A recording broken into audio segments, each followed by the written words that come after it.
Hey guys, it's Judy from Nutrition with Judy.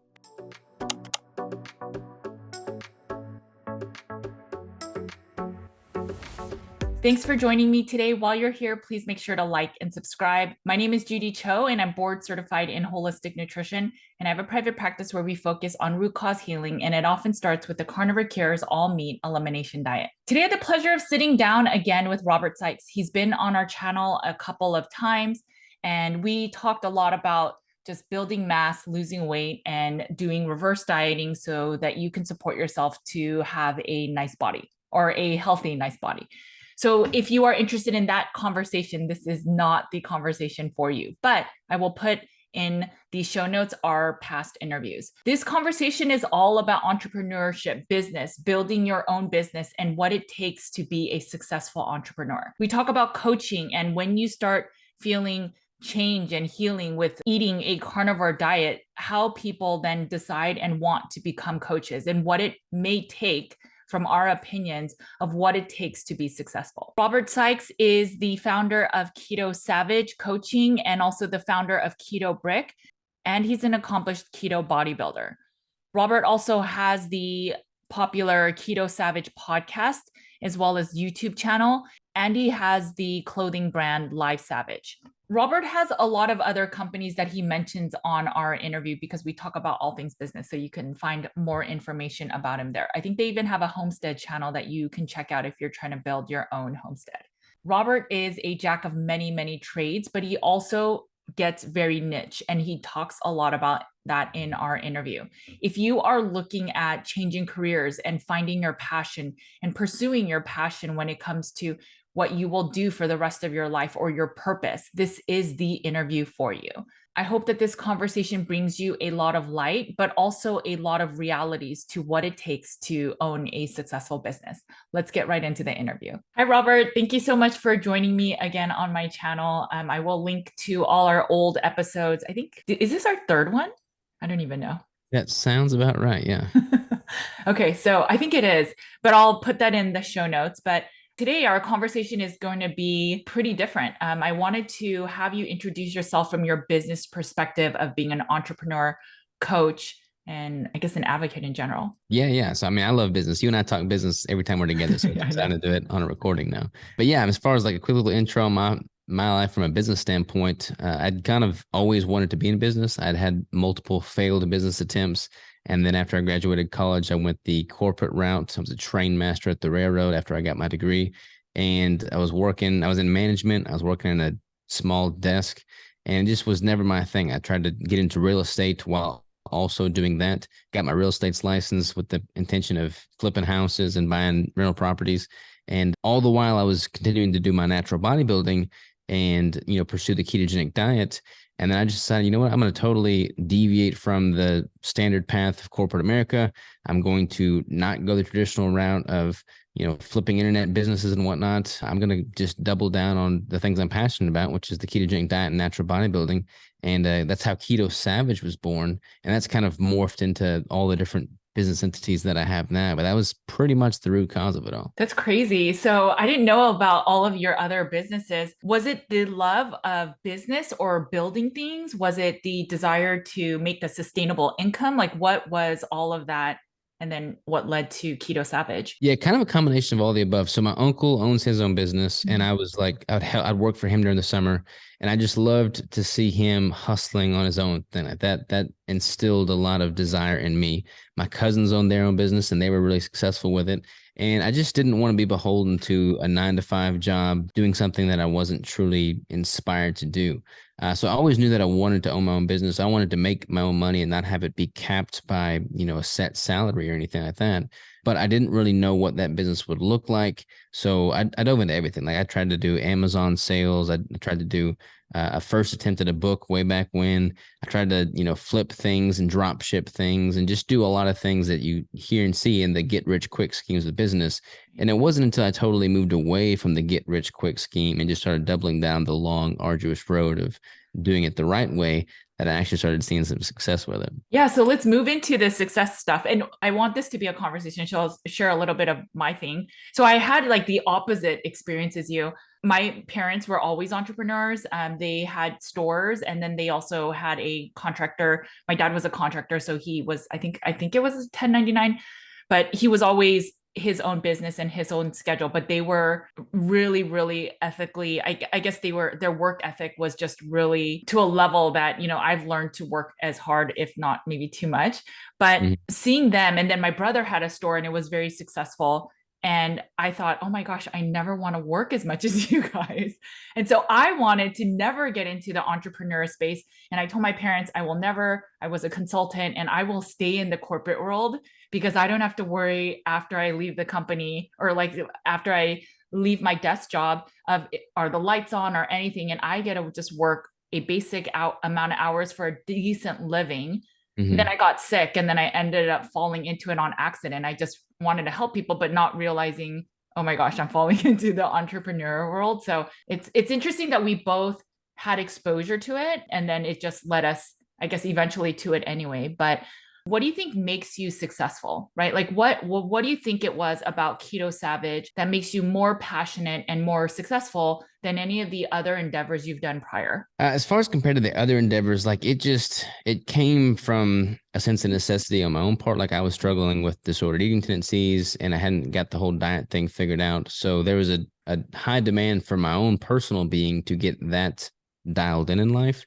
And same thing with the keto break business too. Like that came out of my own personal need as well. So rather than, trying to find like rather than trying to create a product and then find a market to sell it to, I just looked for the problem that I was personally experiencing, assumed that other people were having a similar problem, and then set out to find a solution for it. So that's kind of like how I modeled that. But as far as like the success of the other things or failure, rather the other things, it just was the intentions and the motivations were not there. Like the desire to make a lot of money. I mean, most people have that desire so that they can live freely and live on their own terms. But that can't really be the driving factor for you to really see success, because if you're just in it to make a lot of money and then you hit an obstacle or roadblock, which you most certainly will, Right. there's oftentimes not enough of a why to create the momentum to bust through that. Whereas like if you're doing it for reasons more deep than that, then when those moments come, when those obstacles and roadblocks come, you're going to do it anyways because you will have a driving purpose behind it all. And then the money will hopefully come as a result as well because you're adding value. No, I love that. I think that's so true. That's been my experience as well. Some people ask me, do you like working as much as you do? And I never meant to work this much. I definitely work way more than when I was a consultant, but I love the work I do. So I don't view it as work. I mean, there's some administrative things I have to do that's part of the job, but generally speaking, I feel like I'm just living my passion.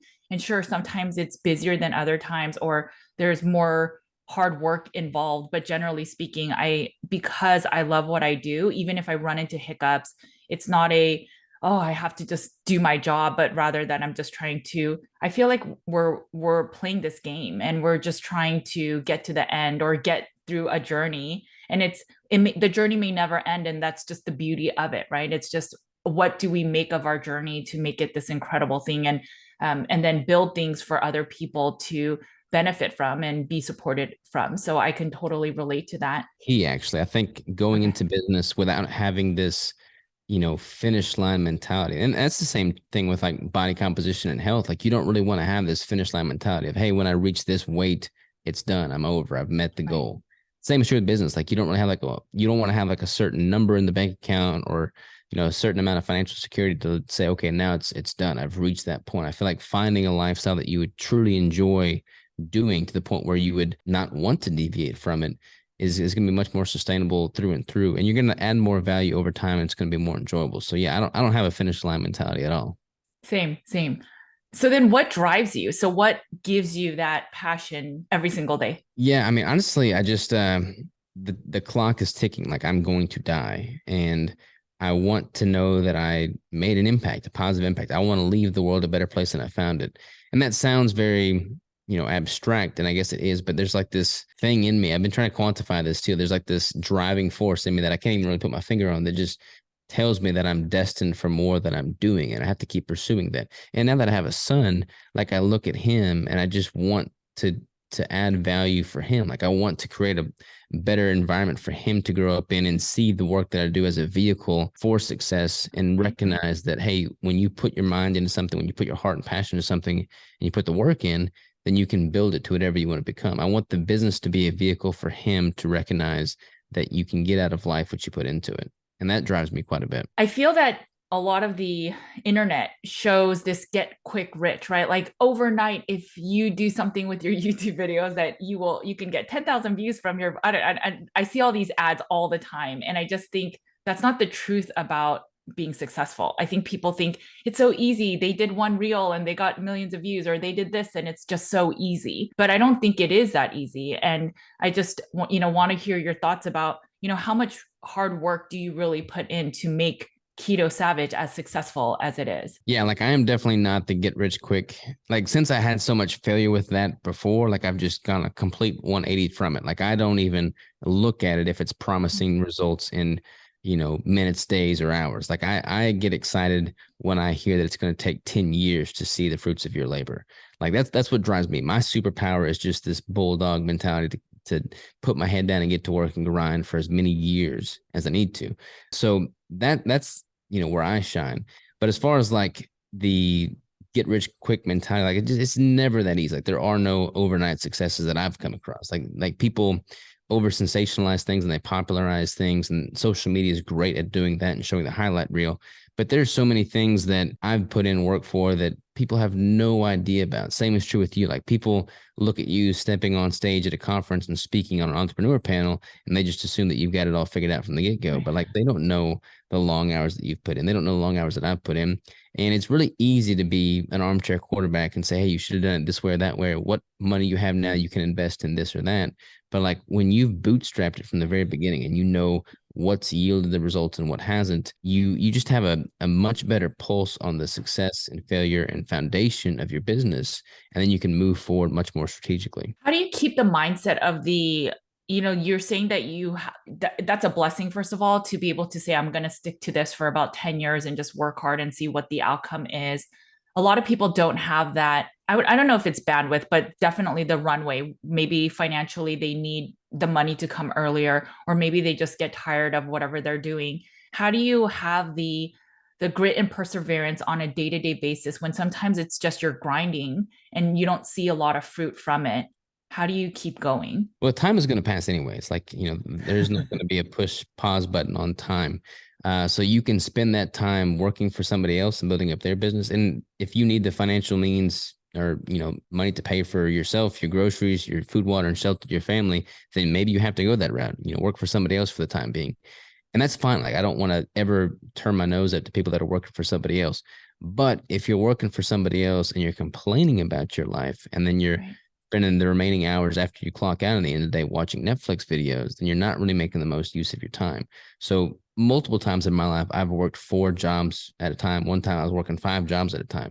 Like that is not enjoyable, but that's what I had to do to make ends meet while continually building up my own business on the side until my own business replaced everything else that I was doing. And that's how I did it. Now, I'm not even going to be naive to the fact that if you have, kids and you're starting a business later in life, like that's going to be harder, but the time is going to pass anyways and you will die. So you have to figure out what it is you want to spend your time doing. And if that lifestyle shift is worthwhile enough for you to pursue it, then sacrifice what you have to do to make that a reality. So I can speak to, I was a consultant for most of my career and then I got sick, but I already had my first child and my income was beyond 6 figures. And so it was a very hard decision that I figured this passion of mine, which has healed me, now I want to share it with the rest of the world. But how do we make it make sense? When we looked on, I think it was Glassdoor, one of those websites that showed the salary caps, and the average nutritionist made 50,000. And that is a decent amount for some people, but for us, that was far less than how much I used to make. So it was this, well, what do you want to do? And I think we just decided if we can try for a couple years and hit 50, then I'm still going to go because that's where my heart is. And we put in so much effort, or I put in so much effort, and we went beyond that 50. And what I realized is, yes, there's the Glassdoor said that's the average, that's the higher end, but you can break these glass ceilings that they have out there, and you can do more than that. And now our company is run by my husband and myself. So my husband quit his job as a project manager and now works on our team to help it grow to even become a bigger company. And we were questioning if we should even go down this route because we thought it could never afford our family a life that we had prior. And so, to our shock, that we actually have built a much bigger thing, but we also bust our butt to make it successful, right? We put in our all, we put in our blood, sweat, and tears that whatever we produce or we put out there, whether it's for clients, social media, the summit, we make sure that it's like, oh, it looks pretty good, right? And I think that hard work, while it's such hard work, it does pay off. And I think that's a big thing, as I'm going to ask the next question, is people have to be ready to put in that level of effort. I don't know if you agree that you need to put in that much effort, but we hear so many people like, I healed from my diet and now I want to coach others. And I see people sometimes kind of flounder. What do you think is causing them to flounder? And is it that they're not working? I mean, just being wholly honest, is it that they're not putting in as much effort? Like, what are your thoughts about that? Well, you and I have both been in the keto space, the carnivore space for quite a while. We were in it before it was popular, and I think that was good. Like Okay, we that's hit true. the market at a really good time because we were like the first mover advantage, and we just timed things very well, and a lot of that was just kind of by chance. But a lot of people come in now from a coaching standpoint, and I mean, keto coaches right now are a dime a dozen. And I feel like a lot of that is simply because they're coming in for this get rich quick mentality that coaching supposedly provides. You're able to work from anywhere, work from a computer. Online coaching is the way to go. All you need to do is get one of these super simple certifications, if even that, and then you're off to the races. You and I both got into the space because we had our own health issues and our own health concerns. And then once we resolved those via our lifestyle shifts, we were so passionate and blessed that we wanted to share that with others. And I think that is what a lot of coaches are lacking. They're just in it to make money. And that's unfortunate, but it's what you see all the time. Like you'll see people get into keto coaching and then all of a sudden like keto or carnivore is not the new fad. So they'll change their name and they'll chase the next shiny rainbow pot of gold thing. And when you do that too many times, like people can start to see through it. And I mean, there's been a lot of people that have asked me, hey, are you going to rebrand? Are you going to shift direction with the popularity of keto kind of waning? And it's like, no, I mean, this is what changed my life. This is what I'm going to double down on. There's always going to be people that need this and benefit from it. And when they're looking for somebody, they're going to be able to see me who's been in the trenches since day one and is speaking a consistent message from the very beginning. The same is true with you. And I feel like people, while they can be very naive and ignorant as to what's right and what's wrong, after enough time passes, they can see truth and honesty and integrity. And when you're doing things for the right reasons from the get-go, you can't ignore that. Yeah, no, I totally agree. I do think what I find interesting, and I'm curious to know your thoughts because I know you have a coaching arm, but that's not your main arm of business. The coaching arm for us makes money, but it's a lot harder of our resources because it's one-on-one coaching and that takes a lot more time. It's so much harder to scale. So if I were to do everything all over again, I don't know if I'd do one-on-one. I mean, from a financial perspective, I think from a clinical side, it's so important to work with people. But if I were just talking economics, the one-on-one coaching, while you learn quickly, it is such a you only have a finite amount of time and a finite amount of people you could meet that the finances there doesn't add up very smartly unless you grow big on social media and then you sell like a booklet or an ebook that to your hundreds of thousands of followers and you make money with like $10-$20 things, or you create this crazy group. But the one-on-one coaching itself, there's a cap in how much money you can make. And I'm just curious your thoughts on that. Oh, for sure. I mean, when I first started, coaching was the only leg of the business. That was the first Okay. thing that we launched. For a while, like it took me a while to scale to it, but at one point I was managing 100 one-on-one clients a day. I was messaging them all each individually multiple My times a gosh. day, and I was just getting no sleep. And I was charging like $100 per client for a month of coaching. And I mean, I went from being broke to doing that. So that was a massive leap Right. forward, but it was certainly not sustainable, not scalable. And it was running me ragged. And I mean, it's hard to manage 100 people if you're doing a Right. one-on-one. So I have since dropped that number way, way down because for me, like I don't want to have that many clients. I'd rather have a closer, better interaction with a smaller handful of people than to try and manage 100 people. Now, I've got multiple different legs of the business. Coaching, as you said, is not my main source of revenue generation, but I love coaching and I probably always will coach on a one-to-one basis because it keeps me sharp. There's a lot of people that are, world-renowned coaches and world-renowned doctors, but they haven't been in the clinical setting for years and they lose touch of what can happen, what the market's wanting, what the people are needing. They just lose touch. They don't have that pulse on the industry anymore. And I think for me, I'm a better businessman and a better educator because I'll always maintain some degree of one-on-one coaching. So I can maintain that pulse on how things are moving in the space. Totally. That is exactly the reason I keep my one-on-ones as well. I think when there's like new science or new research, or when people say this is the way to do exercise or this is the way to eat, when we implement it with our clientele, and especially when it's one-on-one, we see the challenges and we see where it's like, oh, okay, it doesn't, from the white tower to the clinical practice, it doesn't line up.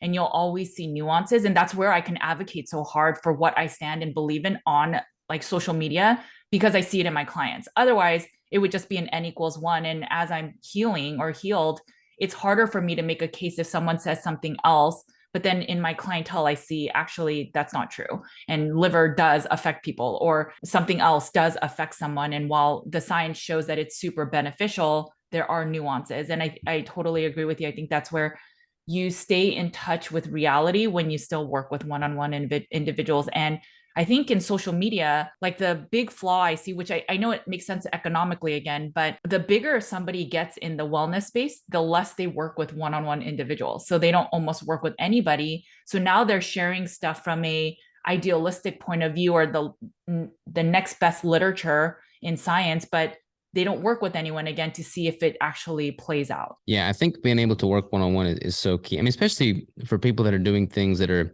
contrarian to what the masses believe. I mean, carnivore is not what is coming down from the top down. And my approach to ketogenic bodybuilding is certainly not what is preached and spoken of in the masses of the bodybuilding space. But if I can point to multiple clients that have also earned their pro card status via my direct protocol, it opens people's eyes as to the possibility. Same is true with you. If you're not just healing yourself, but multiple other people, like that can't really be ignored for long. No, I think that makes sense. So then how do you marry that? So if I was a brand new coach and I'm listening to this and I say, I would love to get into the carnivore, keto, or wellness space, and because I've healed and now I want to share that passion with others, I'm hearing one that doing one-on-one coaching is harder to scale. And it maybe is not as sustainable for a long-term career, but I need to balance having some so that it works. So then one of the biggest questions I get is, where do I start? Right. So then if I say you should do social media, maybe you write a book and you do this, and I see their faces just gloss over, like, how would you have someone get started when they're like, I think I'm ready to make the leap and change Yeah. jobs? How do I do it? Well, what I did, I don't know if this was the right way to go about it, but I started coaching the people that I was interacting with on a day-to-day basis anyway. So like friends and family and training partners. And those are always the hardest clientele to work with. Like your family and friends are like the last people. They're going to be like the slowest to pay you or not pay you at all. They're going to like have the most excuses and expect you to be understanding of them. Like that's the worst demographic of clientele, but it's the easiest stepping stone to get your feet wet with training and coaching people. So if you can master working with your friends and family, then everybody else is going to be super easy from that point. So that would be a pretty good place to start, and just simply replicate those results. Like be doing it for a while yourself first and foremost. Like I'd been doing keto for years before I ever coached my first client. And then I started with the people that were in my own inner circle and then branched out from there and built content along the way. Like I didn't simply say, hey, I'm nobody and now I'm the world's greatest natural bodybuilder that's ketogenic. Like I went from not knowing what I was doing and just simply documenting my process. A lot of people, they fall into this fake it till you make it mentality. And I hate that phenomenon. Like if you are having to fake it, then you're not really holding up to that integrity and transparency that we talked about earlier. Whereas if you're simply documenting your journey and showcasing what is and is not working for you, people resonate with that. People appreciate that honesty. People appreciate that transparency. And if you are being truly authentic, people will seek you out because they recognize that authenticity. And you'll get people that are wanting to work with you simply because they appreciate the honesty. So yeah, I'm not a fan of the fake it till you make it. Just simply document your journey, and then doing so will yield a follower count. That's what happened to me over years. But it's going to be a much more loyal audience base because they've seen how far you've come. Yeah. No, that actually makes a lot of sense. When I first started, I was just sharing infographics and I was trying not to share a lot about my life. But I think the more I share about my story, people feel more connected to my content. So I think that's makes a lot of sense. But if you had to select, so let's say there's no one knows me, and so how am I going to even get coachees? Which I think that makes sense. In our NTA groups, we would have free or practice clients, and we would pick people that we knew in our own inner circle. So that was how we started practicing. But it's still a leap to then start advocating and practicing with people that we don't know. Do we start with social media? Like, how do we start getting our name out there? Yeah, I mean, social media is huge. Like I've got a love-hate relationship with social media, as I think most people do. People that don't own a business and they're on social, like they look to it for, connections, personal relationships, inspiration, motivation, which is great. But then when you are own your own business, like you look to social media as the modern day's form of marketing, and it becomes more of a job. Like I don't really scroll on social media. Like I'm there, I'm Same. posting, I'm generating content, I'm going through DMs like I would emails. But it's not something that I'm like, oh, I'm like super excited to jump on social media today. It's just a form of me to have a touch point with potential client base and the community at large. But yeah, from a business networking and marketing standpoint, social media is key. There's a million different medium platforms. There's, written, audio, and visual. And I feel like you got to kind of play to your strong suit. So like I've got the Instagram, I've got the podcast, I've got the YouTube channel. I don't do much written content. You are way better at me when it comes to written content and infographics. Like you've got that dialed in. That's not my strong suit. I probably should do more of that, but I think it's important to play to your strengths. And for someone that's getting in, like I wouldn't recommend trying to do all social media platforms at the same time, because you'll likely not get any traction or momentum in any of them and burn out. So pick one or two or three maybe that you feel resonate with you most, and then just double down on those over time. Yeah, I think that's the key thing, is finding what works for you the most. I do like to write. So I know most people don't like writing and don't like to read, and they want more of the videos, but I think I'm not naturally a video person. I'm not somebody that's like, I mean, I could try to be dynamic, but that's just not my natural personality to be like, what's up, guys? Right. And do that. It's just, that's the whole fake it till you make it. So I can't do that kind of stuff, or I don't, that's not my strong suit. So I prefer to do graphics and writing, and that's just my skill set. And so I doubled down on that, right? So that's why I like to still do articles, even though I'm sure like no one reads them, but I like to do I read graphics it. and thank you. I know you have a book, I know. And I think that's where, instead of trying to get on YouTube or trying to do certain things, it's just find what you're really good at. And then, like you said, double down on that. And it's not about getting on every social media platform. So just saying that I'm not a big video person, we don't really have a presence on TikTok. And I know that people could say, oh, that's a mistake, you're losing market share, but that's fine. Like I'm willing to lose that market share. Maybe I spend more time, or we are in our company right now trying to spend more time on getting keyword optimization, so that when people search Google for carnivore, well, our articles show up because we like to write, right? And do the graphics. And so maybe that's where we're going to find more market than on TikTok's doing reels that I don't like doing. So I think that's where people need to be super honest with themselves and think of not what do I need to learn, but rather what are you good at, and then find the platform that will help support that even more. But, you know, on this topic, what do you think, if you could do it again, are there certain platforms you may have started first or you would have done first? I mean, honestly, when I first started, it was mainly the podcast, YouTube, and Instagram. And I've never really been much on Facebook. And honestly, those three, the podcast, Instagram, and YouTube would probably be the three main ones that I would target initially. But that said, there are certain barriers to entry to some of these, in that you look at a YouTube video, and now we've got like a full-blown production studio. I've got a full-time media master on site. Like he's one of my full-time employees. He does all my video editing, shooting, camera work. Like I didn't have that when I first started. Like I was filming with a cell phone on a crappy tripod in the closet with a black beach towel as the backdrop. Like you have to just simply start where you're at and recognize that it's not going to be production quality at the onset. But that's okay, because people can appreciate seeing that transform over time as well. So yeah, knowing, there are some that's going to have higher barriers to entry. Like video is going to typically be a little bit more of a skill set than just simply making an Instagram post. But if you really like video format, then you definitely want to be on YouTube. So just kind of playing around that, seeing what sticks, seeing what doesn't, and then just doubling down the ones that you're starting to gain momentum in. Yeah, I think it's key to not spend you don't need all the bells and whistles to be successful. I think that's a mistake that people make. I mean, when we recorded the audiobook for Carnivore Cure, we couldn't figure out, do we rent a studio? And it's like, oh, it's so expensive and there's certain hours. So I literally went into my husband's closet. That's because it's the smallest, and he has a bunch of clothes, which makes it good for sound barrier. And then we put towels around and we just made this makeshift way to record, and it's okay enough, right? So maybe our next book, it'll be a little bit nicer, but it's just getting started. It's not, okay, what kind of camera do I need or mic or this? It's just, if you have something that you can share with the world that can benefit someone, you just have to get started. And that's just the thing, is having your first foot forward rather than I need all of this to then get started. Because even if you have all of that, even if you have the best graphics, it doesn't mean that it'll take off. Yeah, 100% agree. Now, you do realize that everybody listening to this is going to now picture you sitting in your closet looking at your husband's trousers while they're listening to your book. I mean, that's how I literally recorded. There was like a towel over me, and it was just, Hey, it works. it was the worst experience of my life. It is so much harder to record an audiobook because the way you talk and intonations matter so much more that you're just not aware of. And so I give kudos to anybody that's does audiobooks for a living. It's very difficult, but no, it's impressive. yeah. So, do you think there are certain skill sets? I mean, even when you hire somebody, are there certain skill sets that or talents or personality traits that you look for that you think this person, whether it's an entrepreneur, meaning that they're inside a business and supporting the entrepreneur, or even that they want to be their own coach or their own entrepreneurship, is there certain, or are there certain skill sets of a person that you're like, oh, you're going to make it? Yeah. So we've hired and fired quite a few people now over the years. And that's the hardest part of a business is managing people, figuring out good talent, good people, good personality traits.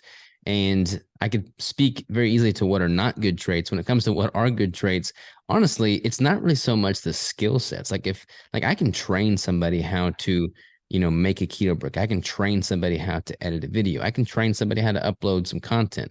What I can't train people as easily to do is to how to be a good person with a good work ethic and an open mind and a willingness to learn and pursue greatness on a day-to-day basis. I don't expect excellence of any of my employees. Like, we're all going to make mistakes. We're all going to grow together, but I expect them to pursue getting better one day to the next. And if somebody has that mentality, I'll take that all day long over somebody that doesn't have that, but has a whole bunch of skill sets in the back of their pocket. So just simply having a willingness and a desire to learn and be better every single day and to be part of something bigger. Like, I don't want anybody that works for me to just be here to collect a paycheck. Like, I try to foster this mentality of, hey, you're part of something that's bigger than you, part of something bigger than me. Let's double down on something that could be great and I believe to be great, and know that we're growing something that's adding value to the world on a much bigger scale than just any of us can do as an individual. And I think when you do that and you open their eyes to the possibility, then they get a lot more buy-in. Like, they're excited to be a part of that. And I think that for me is one of the most fulfilling things that I've done within the business, being able to provide opportunities for employees and an environment that fosters growth in them is something that I take a lot of passion in. No, I love that. When I was a consultant, I managed a lot of teams, and there were some like masters and graduation and just like graduated from really good colleges and master programs. And they didn't want to do like this entry level work of, can you go and staple these papers? And they would say, why can't you do it? And it wasn't me. It was just a specific situation that I remembered. But that attitude where you're not willing to do anything just to help the team or support the team or just to be part of a team, and I am better than this, whatever the role may be, is, I think it's a red flag, for example. But the way that I manage our team is that I'm not below any task, that anything that you do, I can do. And I will make sure to never be like, can you go get me some coffee? That type of attitude. We're all virtual, so that makes no sense anyway. But like little things that I can do, I will try to do, and to make sure that it's a team and it's a collaborative effort. But I agree with you. If someone has I'm not going to do that, or that's not my role, or XYZ thing, where there's a bad attitude of willingness to learn and grow and be part of a community effort to grow something big, I think that's a big red flag. And so I think if someone's an entrepreneur on their own and they're not willing to do the harder admin work or work that doesn't fire them up, then those are red flags of how are you going to ever grow a business to be super successful and have everything and comprehensive. It's not, when you're a coach, there's much more than just being a coach. You need to create like files or things that you can give out to your clients, or creating like the Zoom calls or the scheduling. And there's a bunch of other things, collections, like how do you collect payments, right? And how do you get all of that out? And I don't think we think that when we're like, I just want to coach, I just want to get on a call with you and then just have a conversation. There's so much more back end stuff that is required. And I think if people aren't willing to put in that work or have that fervor, then they won't be as successful. Yeah, there's absolutely, I mean, this goes true with whatever industry you're in, but if Yeah. there's going to most certainly be tasks within your role as a business owner, an entrepreneur that you don't love to do, like whether that's accounting or data entry or, content creation, like there's all those tasks for somebody. But you have to just be able to like do them, eat the frog, as the saying goes, like do those less desirable tasks first so that everything beyond that is something that you are truly excited about doing. Like right now, I just got a new vehicle for the company and I've got to like do the whole DMV thing, go to the DMV. And I don't love that, but it's part of the business. It's a necessary part of the business. So you just take that in stride, knowing that it's part of something bigger that you do love, and that makes it that much more enjoyable. No, that's exactly right. Are there other lesser favorite things that you work on, and then do you learn to just delegate it, or how do you kind of function with all of that? Yeah, so there's things that like I delegate for sure, like the actual brick production. Like I am very rarely in the kitchen making keto bricks. Like if we have a employee out for something and then I've just got to go in there and help package, then I certainly will. I think it's good that my employees see me doing that. Right. But generally speaking, I'm not the one making the keto bricks anymore.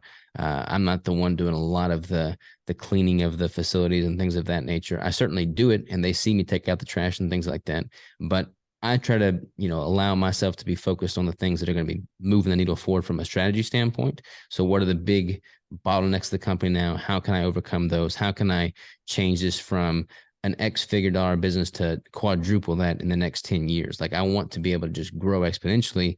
And that's where my place comes into the whole puzzle, not so much on the front lines making the keto bricks. Now I'm still the one that formulates the keto bricks. Like I'm the one that's making the formulas, making the recipes. We're all taste testing at the same time with the coaching. Like I'm the one that's doing the one-on-one coaching. I have another coaching leg then, and I have coaches that are kind of like 1099 contractors under my brand, but they're doing their own thing under my brand. Like when you work with me, Keto Savage, you are working with me one-on-one. Like I'm the one messaging back. So there are certain things that I delegate and certain things that I will always do myself. I think that's important. Like you got to have a blend of both. No, that's exactly right. I think that makes a lot of sense. Do you think everyone can be a successful entrepreneur? Let's say everyone says, okay, I'm just going to put in the 50, 60 hours and put in all the effort, work hard.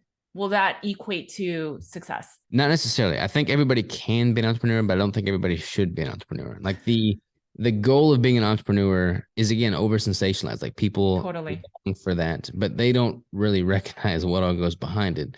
And they don't honestly, like a lot of people don't want what goes behind it. And that's totally fine too. Like sometimes, as you and I can both admit to, we're envious of the people that do just simply get to punch the clock at the end of the day and then kick their feet up and spend time with their family. Like that is at sometimes very nice. Like I could not live like that indefinitely. Like I would not want that to be my existence. But for the people that do want that and they're fulfilled and that happy, more power to them. They would have no desire to do what we do in the business world. And that's fine. I'm okay with that.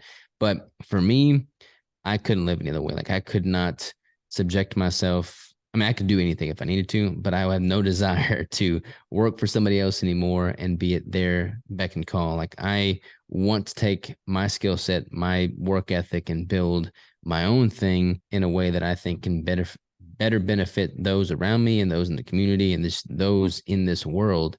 Then I feel like I can add more value doing that than if I was to ever just simply work for somebody and add value in that regard. Totally. I think the difference between once you grow as an entrepreneur and have people work for you and have a team and where you have people building the bricks that you had the vision for is that you are the visionary. So you have the idea of where you want to have the business go to, and then you need the legs and arms to help you go there. So you're like the brain that sees the foreseeable future of where you view your company to go. Like there's so many goods and bads about being an entrepreneur, and I just wanted to have this conversation to share the truth of it. I mean, I work a lot. I work many hours. We talked about lack of sleep sometimes and how that's just kind of comes with the nature of the beast of this company, that our brains never shut off and our companies never turn off. They're always like, people could buy keto bricks at any hour of the day, and then we need to make sure that we could fulfill it. What if there's a weather storm and then the post office is not working, right? There's all these little things, or your printer goes down and how are you going to send out the Yeah. boxes, or you run out of boxes, or the UPS didn't, or the post office didn't deliver your boxes. There's so many things that can go wrong. And we have to be the people that in those moments, we work on the little fires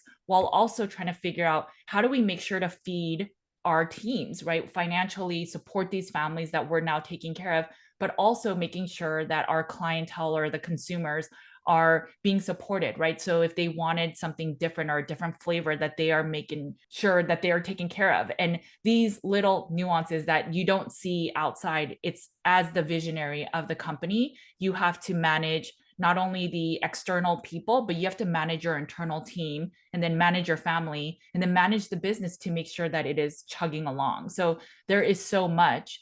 It's not about just being a entrepreneur and working for yourself, because sometimes the working for yourself is like double the hours you ever will work than you work for somebody else. But yes, there is freedom. If I want to take my kids to the park on a 2 o'clock afternoon, I can do that. But there's Mhm. a lot of costs where during vacations, I may have to still get on my computer, right? So it's this Yeah. fine balance where I think it is great to have be an entrepreneur, because you get freedom. You get to build this vision that no one else will be able to get in your head and build out. But there's a lot of blood, sweat, and tears beyond that. And I think Yeah. you understand that the most. Yeah, there's never any stop to it. I mean, like we can speak to that all day long. Like we were on the low carb cruise this past week, and I was a speaker on the cruise, so it was a work trip. But a lot of people are on the cruise; they're just like having fun. I'm having some issues with one of my film suppliers for the packaging, and he forgot to order some of the SKUs that I sent him. So I'm on a cruise ship emailing somebody in California about getting these packages done. And I'm going through and looking at proofs and making sure everything's accurate. Like it never stops. Right. But I wouldn't want it any other way. Like if you are working for somebody else and you are not giving them your full effort, then you're stealing time from them, which is very bad. If you're an entrepreneur and you're not giving yourself the best effort, then you're stealing time from yourself. That's not any good either. Like you have to be able to have a sense of, when to focus on your family, when to focus on your spouse, when to focus on some of the other pleasures you have in life. That's important. It makes it sustainable to work in and put the long hours in that's necessary in business. A lot of people talk about this work-life balance conundrum, and I've never really been a fan of that mentality. In my mind, if there's a work-life balance, then like if things perfectly balanced, it's zero. Like you don't want anything to be zero. Like I like all of my life to be improving exponentially. I want my family life to improve my business endeavors. And I kind of point to tensegrity. So like things under tension become more structurally sound. So I try to incorporate things in my life that benefit everything else. Everything's got a symbiotic relationship. Like my family endeavors benefit the business and vice versa. So yeah, that to me has been the big push lately. Yeah, I think that's good. I don't think you can achieve greatness without hardship, right? So it's so hard. I think gold is valuable because there's not a lot of it. And so you would have to search for gold for so long to get that finite amount. I mean, there's, stories of always the underdog or hardship in a way of, like, if I said a Bible story, but I don't know why that's the only thing I can think of right now. But David and Goliath, right? David's this really small person and has to beat Goliath, who's so big and no one wants to fight him. And it's always these stories of overcoming what you don't believe is possible. But when you actually do, and people can do it, it's just we are self-limiting by so many measures. And I think that, when you brought up your example of being on the low carb cruise, so we went to Costa Rica for my husband's 40th birthday. And we thought the supplements, we have a small part of our company that sells us supplements. It's mostly to our clients. And the third party person that we used to send them out, they never got the package. They never got the $10,000 package. And so we were freaking out, because now obviously the clients are like, where are my supplements? And then it's like, Yeah. where are the supplements? Right. So he was on his birthday, he had to be on the phone trying to figure out what is going on and trying to track down those boxes. And it is the part of being an entrepreneur, but we have the luxury of going there and, working on and off. And I'm the same as you. I feel that there's so much about nutrition and wellness that I want to share with the world. And until I finish all of that, I don't want to stop. Right. And it's this desire, like I want to do children's books and I want to help with much more books and graphics and stuff. And in order to do that, I need to work. And it's a passion of mine and I want to do it, but it's not always pretty behind closed doors. And doing that just brings this sense of confidence that you can't fake. Like you can't manufacture that. Like you have to just earn it. Before I had success in business, like I knew the type of person that I wanted to be, how I wanted to emulate that, but it always came across as being, inauthenticated because it wasn't. I hadn't earned it. But once you find success in business, like it is a true testing ground for what you're capable of. And like when you have so many instances in which the worst case scenario always seems to happen, it spills over into everything in life, not just the business. Like, and I'm sure you can speak to this too, but like when you have packages that go missing like that, and you have to figure out the workaround, your ability to just think forwardly, like forward thinking as to, okay, what are the possible outcomes of this situation? What's the worst thing that can happen? What's the contingency plan in place if that happens? And you do that with everything, not just the business, but like your personal travel, your kids. Like, what's the worst possible thing that can happen? What's the contingency plan? Let's optimize for that. And then more often than not, it happens and you're totally good. You don't skip a beat because you just know what to expect and then you optimize around it. I think the beauty of being an entrepreneur and all of these little things that go on and stuff that you don't expect to go bad or different is you become more resilient. And then you realize how much more you can handle. That when the very first coaching sessions you had that you thought were so hard, and then you look back now and it's like, how easy was that? Right. And I think if people were to also, if they truly have the passion to be an entrepreneur or a coach and want to help save the world, which I think most people should do, it's, or not necessarily the entrepreneur, but just, helping other people. But if you start, you'll learn that it's so much easier once you get started. And I think it's just getting over that hump of, but I don't know how to do it, or how would I even get started? And all those doubts, which is just human nature. Every time you overcome something bigger and bigger, it can happen. I mean, the first time I wrote a book, I thought that was the hardest thing of my life. And this year we're writing 2 books. And it's just, I don't know what I thought I was doing with two, but we're doing it, right? So it's layers and it stacks. And, a question for you is, are there certain things that you recommend that entrepreneurs, just from learning lessons from you, certain things that people shouldn't do or should be cautious of? It's a good question. I don't know. For me, my personality type is such that I would just never stop working given the option. And that's probably not the best thing. Like, I like that my wife, Crystal, is a very big part of the business, but I like that she was never originally business minded. Like, that was never her passions or desires or goals. Now, she has certainly morphed and become an integral part of the business because she's been with me from the very beginning of it all. But I like that she's kept me grounded in recognizing that there's more to life than just business itself. Like homesteading, like we're doing homesteading. We've got like a garden. We're raising animals. Like, that is not really directly tied into the business. I can certainly make it work because, you eat a lot of good, natural, wholesome foods on a ketogenic diet. So you grow your own food. So it works, but it's not like a direct correlation. So having things like that blend together and kind of allow you to be more even keel is important.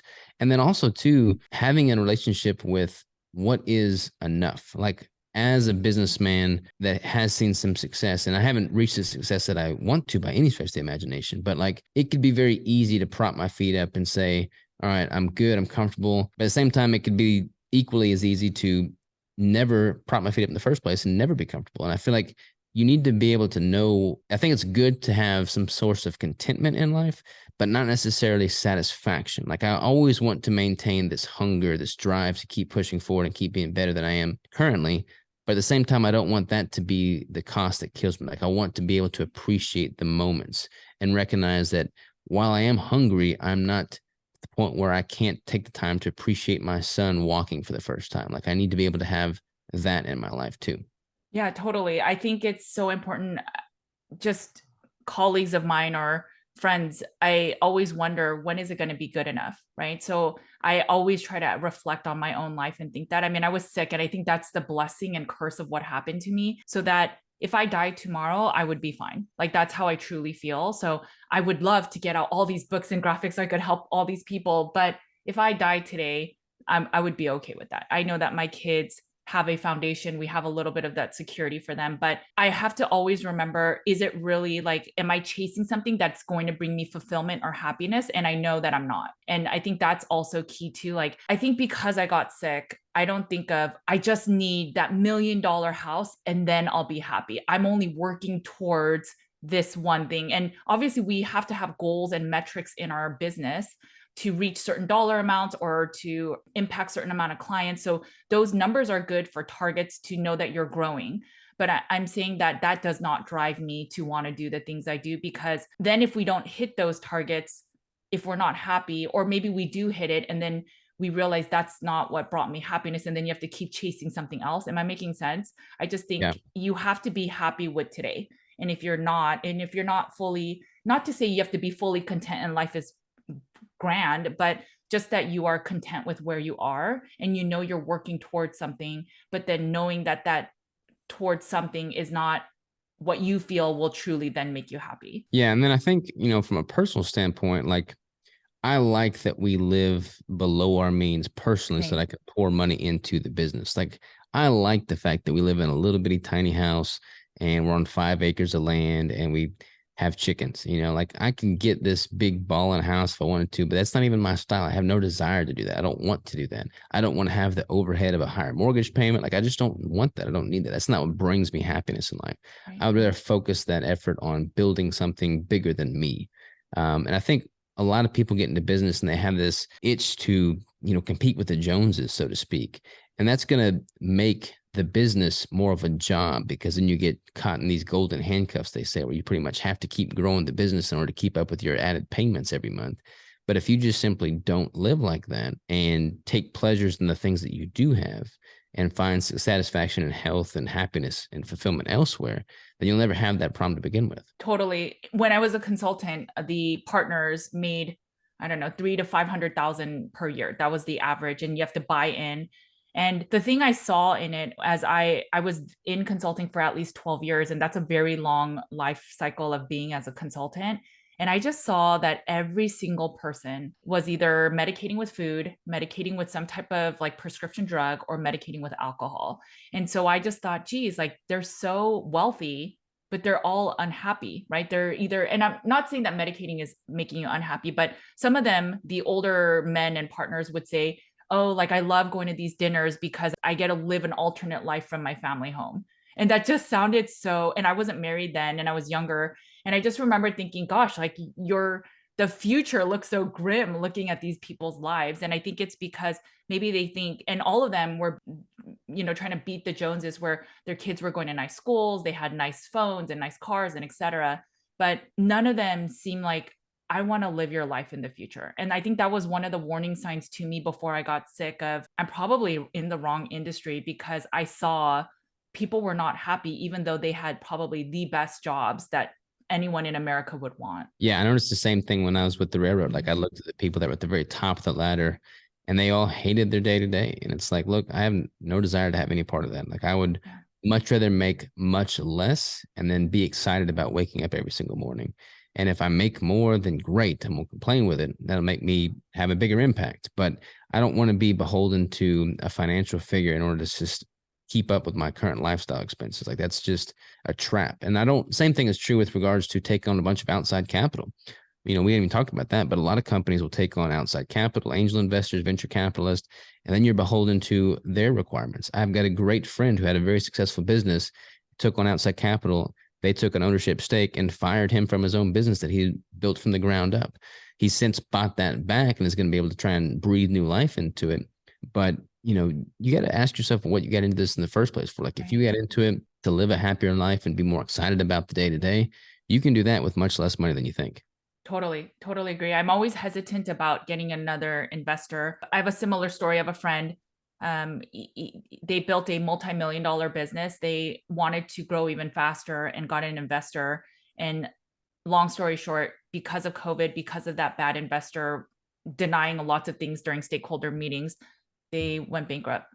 And that business was profitable. Like they were never in the red, but because they opened up way too many stores because they were trying to grow way too fast, it's just, it happens. So, and not to say that not everyone should get outside investing, but so it's just not always the answer that you have to go to. That's why I love bootstrapping it. Like I don't grow as quickly necessarily, but I grow with a better solid foundation. And I just have a better sense as to how solid we truly are as a company. And I think, if I'm not beholden to an investor or a certain dollar figure anyways, then I might as well grow organically and then just enjoy every single piece of the puzzle as I make it.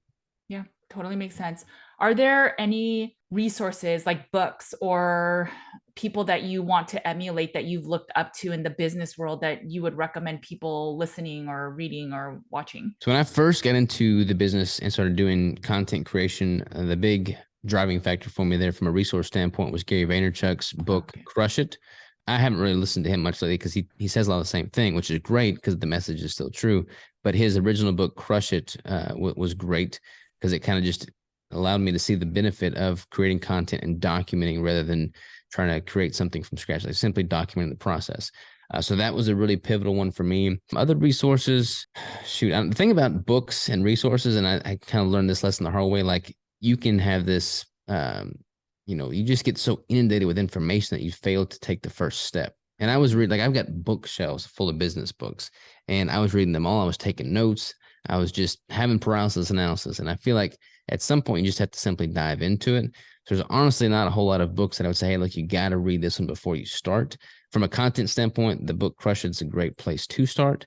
But honestly, I would really just contact people that are living a life similar to what you think you would want to live, and then try and spend some time with them in that day-to-day lifestyle.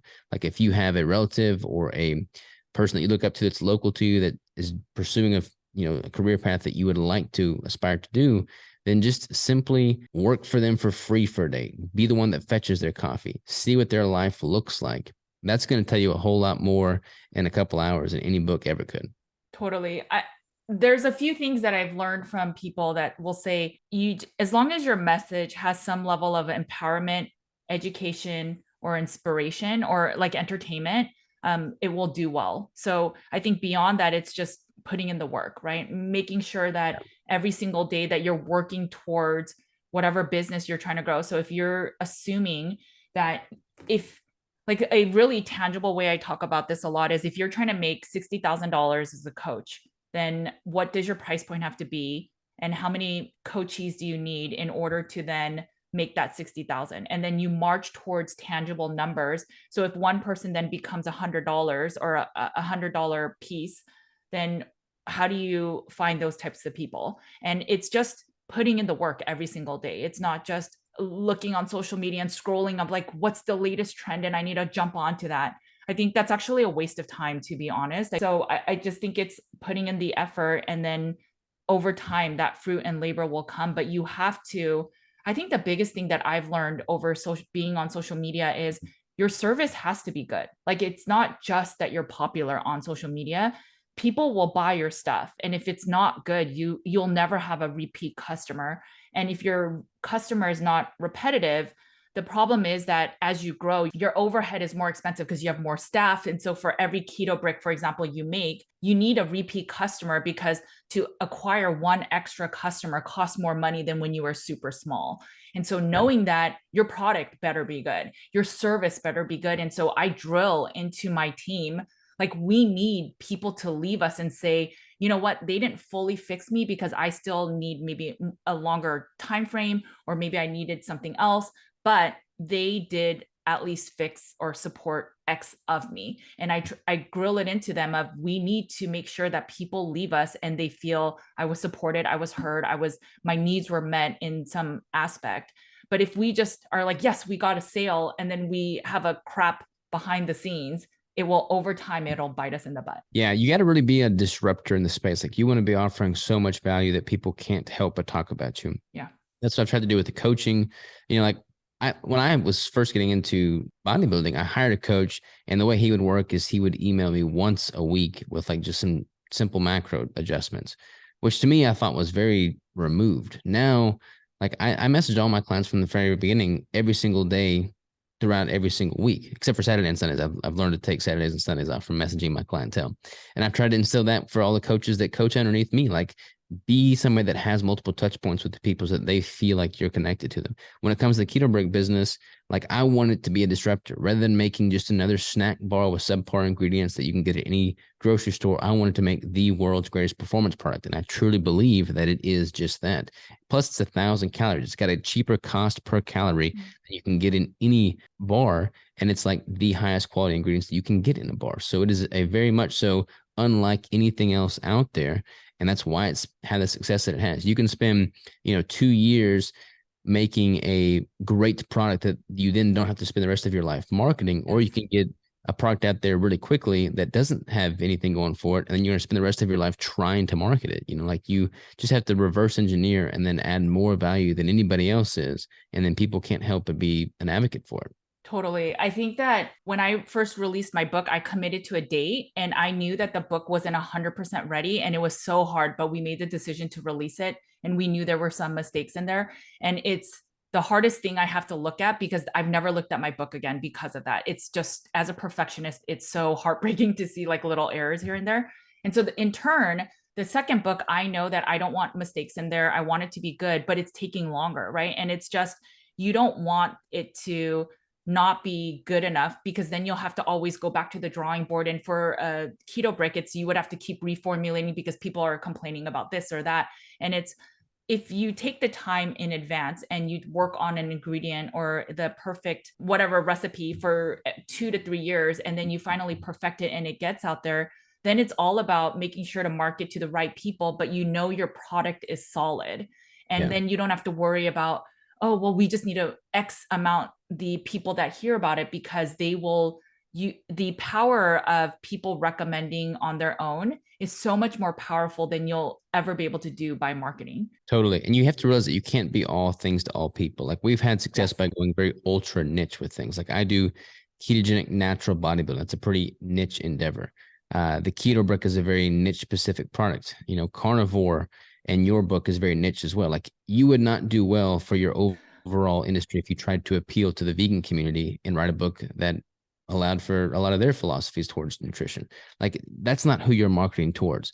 I'm not trying to market towards the people that want a 150 calorie snack bar. You know, like this, you have to figure out who your target demographic is and then not deviate from that. I've had so many people come to me and say, hey, you know, I'd love if you made the brick 150 calories, 200 calories. I'd love if you allowed for X, Y, or Z with your coaching. But it's like, I don't want to do those things that dilute what I've built up to this point. I'm just going to keep doubling down on what I know to be true. If you are looking for something elsewhere, then somebody else has that for you elsewhere, but it's not where I'm at. And I'm not trying to appeal to the masses here. I'm trying to be a great, you know, value add for the people that get what I'm trying to do. Totally. I think there was a book I recommended to you. I think it was Changemakers. And they talked about, there was just one part that really resonated with me. And they say in the wellness industry, we have this like small pool and we're like these sharks, like coaches are sharks. And the water is already red with all the blood of all the sharks, just like trying to get the people that are in that little water pond. But there's like a whole pristine ocean out there of blue waters that you can seek towards serving. And that's where I think the niche markets make sense. And I just thought, yeah, I see it where people are like, let me lower my price. It's like the race to the bottom of like $30 coaches, $20 coaches. Let me give you like coaching for super cheap. And then it's just, it's all about the price and not thinking about what service am I really providing? What is my end goal for the people that are using my service or my product to make sure that I'm servicing them well? And it's just a race to the bottom. I mean, if you just go for, I will serve everybody for just weight loss. And weight loss can be a niche thing if you make it niche. But if you're trying to cover everybody, you're not going to get anybody. Yeah, 100%. And that's true with the physical part. That's true with the brick. That's true with the coaching, the online space. Like if you are trying to appeal to the masses and be all things to all people, you will appeal to no one. So figure out what your unique value add is and then double down on that and then be relentless to give up any ground on it. Like just simply be the absolute best in your space with that topic, bar none, no questions asked. And you can't help but be successful if that's the case. Totally. Do you think that people that want to get started should join a course, a certificate, a mastermind, or do you think, I mean, what do you, That's I'm a sure, tough one. yeah. That's a tough one. I mean, there's a definite increase in those, you know, certification programs. Like there's all these, you know, companies out there that say, hey, join this program. It's going to cost you $7.95, and then we'll teach you how to be a certified coach. Then boom, you'll be off to the races. I've never done one. So maybe they are a great value add. Maybe if I had done one of those in the beginning, it would have kept me from having to jump through some of the roadblocks I had to learn at the same time. But for me, like I like that the way I coach, the way I do business, the way I do things is based off of my own personal failures that I've learned along the way. And yes, having a good mentor can certainly save you some headache and then get you some initial momentum faster. But I feel like a lot of these coaching certification programs are just there to make money, and they're very misleading to people. They just deal in blanket statements, because I don't know how you'd be able to create a program like that that was as individualized as it needs to be if, you know, you're not making blanket statements. So I don't really know, to be honest with you. I can't really speak on that one because I haven't done one myself. There may be an extraordinary one out there, in which case it would totally change my mind. But I've never done one, and I've had success with coaching without having done one. It's interesting. So I went to Nutritional Therapy Association because I just wanted a more fundamental level of understanding of nutrition.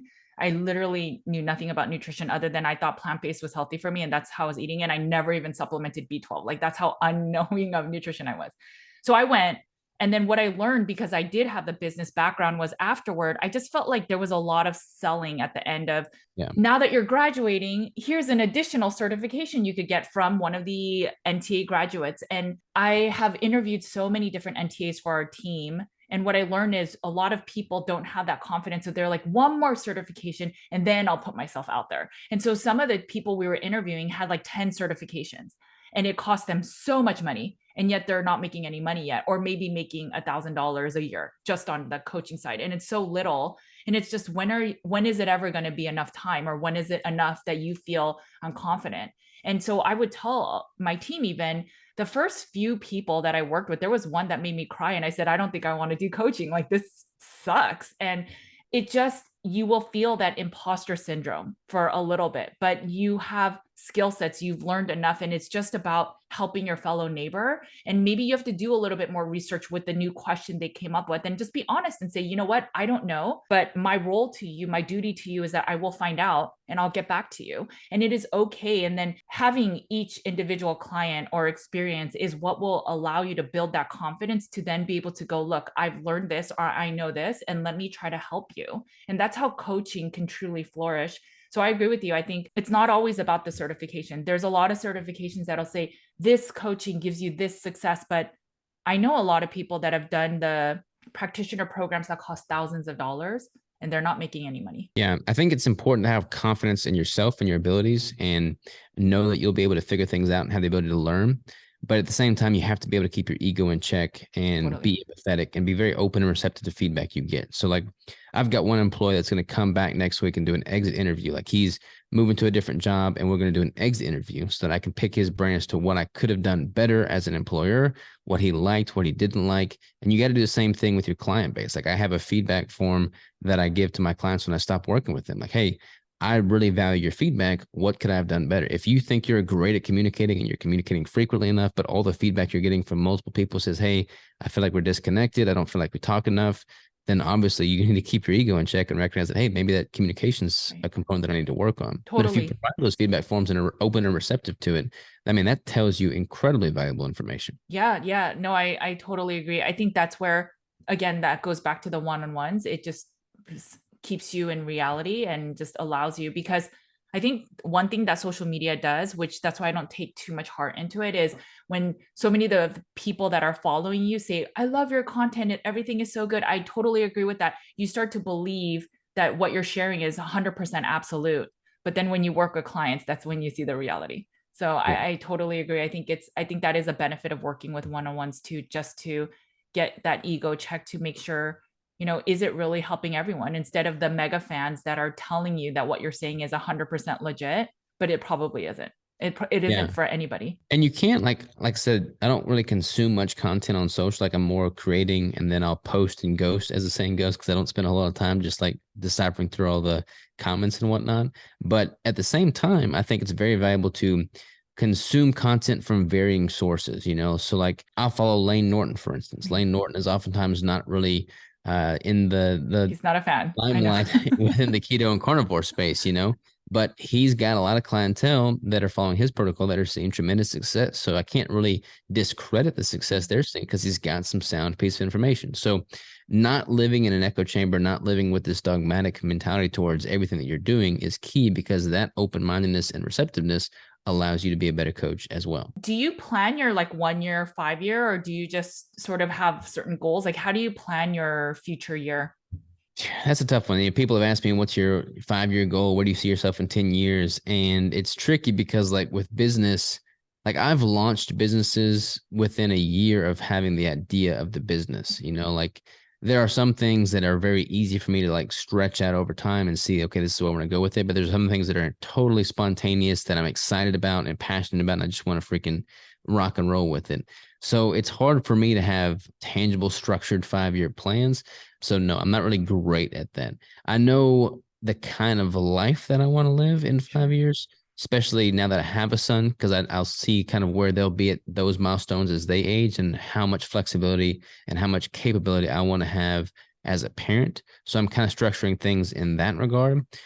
So I don't really have like a dollar figure or like a X number of businesses that I want to have at X point in my timeline, but I just mainly want to focus on getting compoundingly exponentially better every single year that passes across all different business entities. And there are some things like next year, for instance, we've got multiple businesses right now. So I've got Keto Savage, Keto Brick. I've got the book. I've got a course that I'm working on that's going to be a behemoth. I've got Deeper State Keto. I've got the apparel. Crystal's got Lady Savage. Then we got Live Savage. It's content around homesteading and stuff. It's a lot of different pieces of the puzzle here. Next year, I'm not going to build any new businesses. I just want to simply double down the ones that I currently have so they can become better. And then the year after that, I've got 2 other businesses that I want to build, but I don't want to do those until I've got some better foundation laid.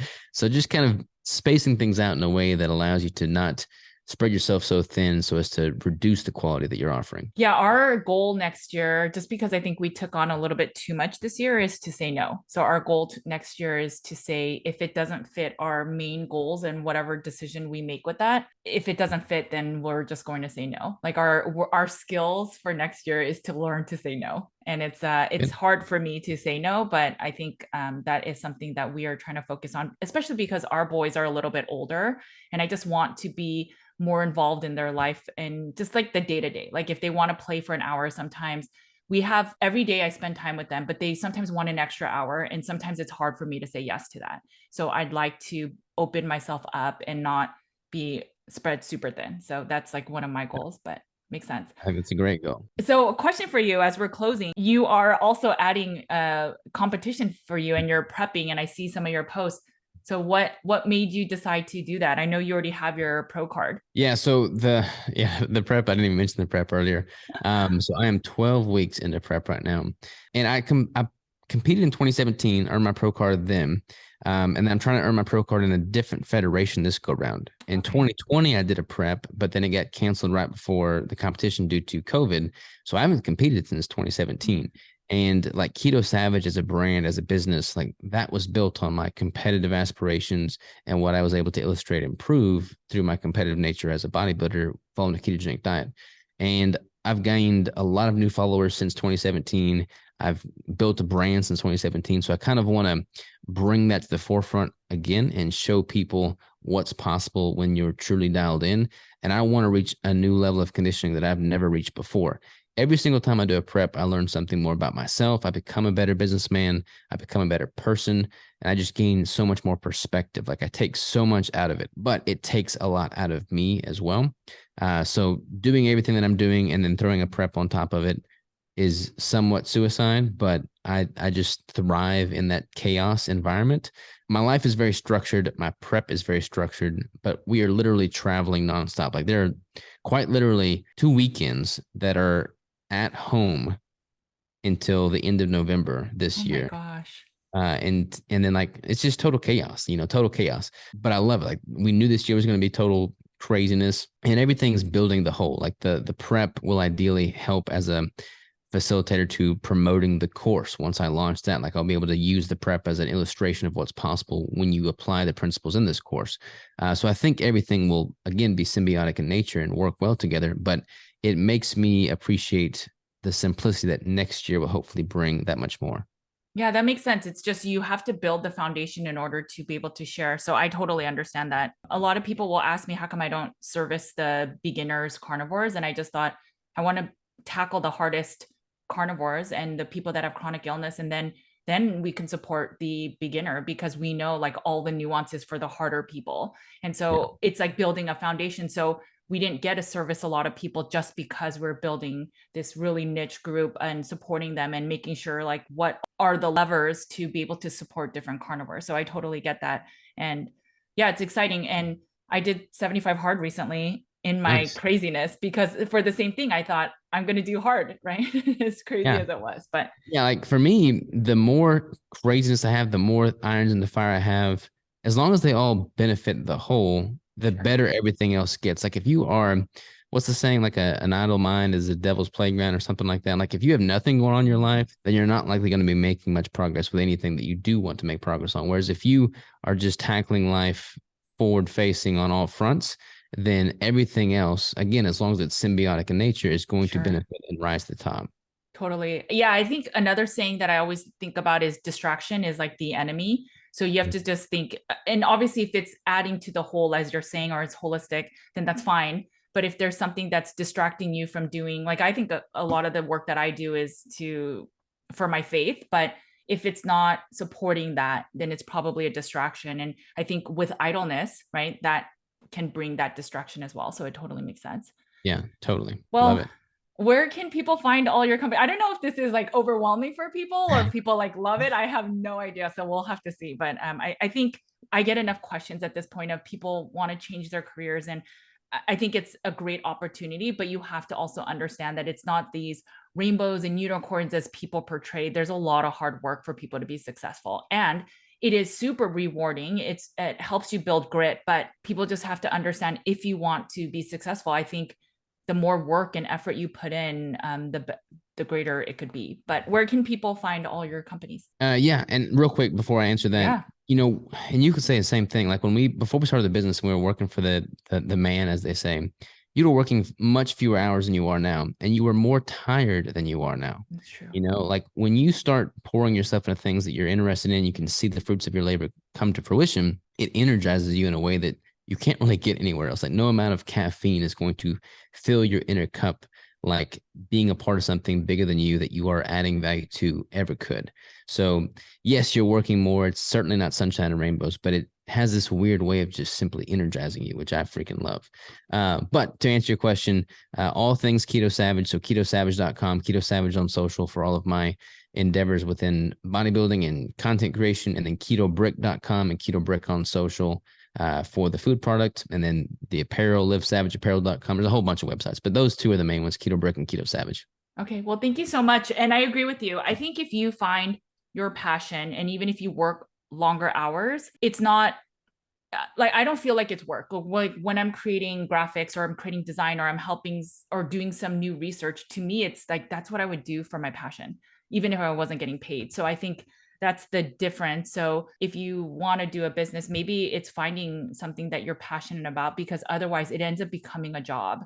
And when you have to work so many hours for a job that you don't like, it becomes very, very taxing. Yeah. I mean, just simply figuring out what it is that you would do when you're not working. Like, what do you enjoy filling your time with? Like, I loved weight training and getting nutrition dialed in before I ever made that a career path. So that's a pretty good litmus test. Yeah, no, it's good. Well, thank you so much. Based on if we get questions, maybe we'll talk more about this because it's so fun. Always a pleasure. Take Okay. care. Thank you. I'll talk to you soon. Bye-bye. Okay, guys, I hope that you enjoyed this interview. There was a lot of nitty gritty in it, and I hope it shows you what it takes behind the scenes to even bring out content like my channel on YouTube or on my podcast, and also the way that we serve our clients. A lot of what you see online is actually the way, and if not more, that we take care of our clients and patients. You cannot have a good front cover or like the beauty of a external home and then the insides of the home be broken, because that is not a sustainable business. What you share and you advocate for and the content you put out must be also what's behind closed doors, and we do that. I mean, we can share a lot more of what we provide for our clients and patients, but we are proud of the work and efforts and resources we provide our clients and patients behind closed doors. It is fundamentally the way you should build a business, and also the way that you give care. People are putting in their hard money to work with you. So not that you will always have the right answer, but that you can truly support them, that they feel that their money was well spent. So that service, that level of product, that level of whatever you are providing is the level of care that you are saying that you are selling. Because over time, that sales pitch will no longer last if people see that what you're selling is not really what you're truly actually offering. Okay, guys, I know that this was a little different of a conversation, but this was actually a very requested episode from us. So we decided to collab and just share what we do in our own practices. Okay, guys, you know the drill. Make sure to eat a lot of meat. Take care of your bodies, because it is the only place you have to live. I will talk to you later. Bye, guys.